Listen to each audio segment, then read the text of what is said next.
महाराष्ट्राचे उपमुख्यमंत्री एकनाथ शिंदे आणि शिवसेना पक्षाच्या प्रमुख नेत्यांच्या वाढदिवसानिमित्त युवा सेनेच्या वतीने युवा विजय महाराष्ट्र दौरा आयोजित करण्यात आला आहे।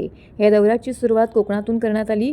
त्यानंतर उत्तर महाराष्ट्र तसेच भिवंडी, कल्याण आणि ठाणे लोकसभा क्षेत्रांमध्येही हा दौरा राबवण्यात आला।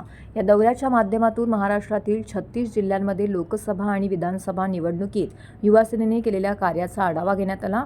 तसेच युवा सेनेच्या कार्यकर्त्यांनी केलेल्या मेहनतीबद्दल त्यांचे आभार मानण्याकरिता ही विशेष बैठक आयोजित करण्यात आली होती।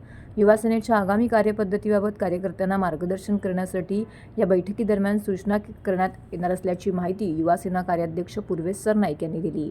ठाणे लोकसभा मतदारसंघातील ठाणे महानगरपालिका, नवी मुंबई आणि मीरा भाईंदर महानगरपालिकेतील माझ्या युवा सैनिकांना पाठिंबा देण्यासाठी मी इथे आलो आहे, असं यावेळी पूर्वेश सरनाईक यांनी म्हटलं। तर येत्या महापालिका निवडणुकीत युवा नगरसेवक जनतेची सेवा करण्यासाठी पूर्णपणे सज्ज आहेत। ठाणे लोकसभा मतदारसंघातील या तीनही महानगरपालिकांमध्ये शिवसेना भाजप महायुतीचा भगवा झेंडा अभिमानाने फडकेल, असा विश्वास त्यांनी यावेळी व्यक्त केला।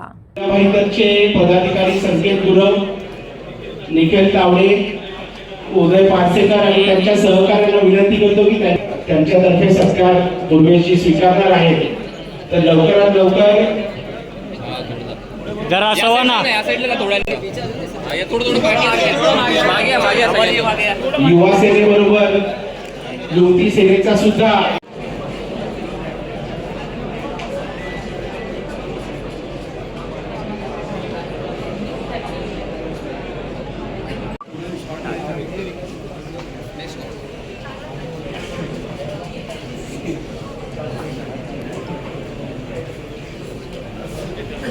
युवा सेनेची इन्कमिंग म्हणजे आता कालचंच उदाहरण देतो। आम्ही नाशिक आणि शिर्डी लोकसभाची बैठक घेतली होती। त्या ठिकाणी सुद्धा उभाटा गटाचे, त्याचबरोबर काँग्रेस गटाचे अनेक युवक हे आमच्या युवा सेनेमध्ये सामील होत आहेत आणि हे फक्त आणि फक्त सन्माननीय उपमुख्यमंत्री एकनाथ शिंदे साहेबांवरचा तो विश्वास आहे।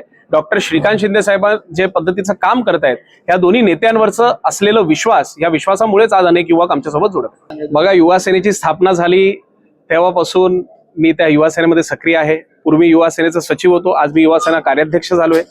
तेव्हा युवा सेनेचं संपूर्ण नियोजन आयोजन हे करण्याचं काम जबाबदारी माझ्यावर देण्यात आलेली होती। आजही उपमुख्यमंत्री एकनाथ शिंदे साहेबांनी ही जबाबदारी माझ्यावर दिलेली आहे। तेव्हाही मी चहा प्यायचो, परंतु आमच्या सहकारी हे त्यावेळेस कोल्ड कॉफी प्यायचे। तर माझी जी चहाची तेव्हाची जी सवय आहे, ती सवय मी अजून काही सोडलेली नाहीये।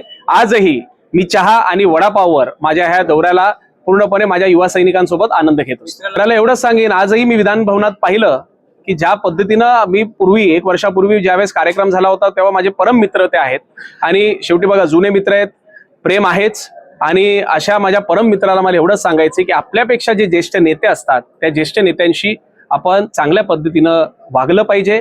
शेवटी एक प्रोटोकॉल असतो। आज मी सगळ्या जिल्ह्यांमध्ये फिरतोय आणि ठिकाणी मलाही अनेक नेत्यांवर प्रश्न विचारले जातात, परंतु मी कुठल्याही नेत्यावर टीका करत नाही, कुठल्याही नेत्याला वेगळं उत्तर देत नाही।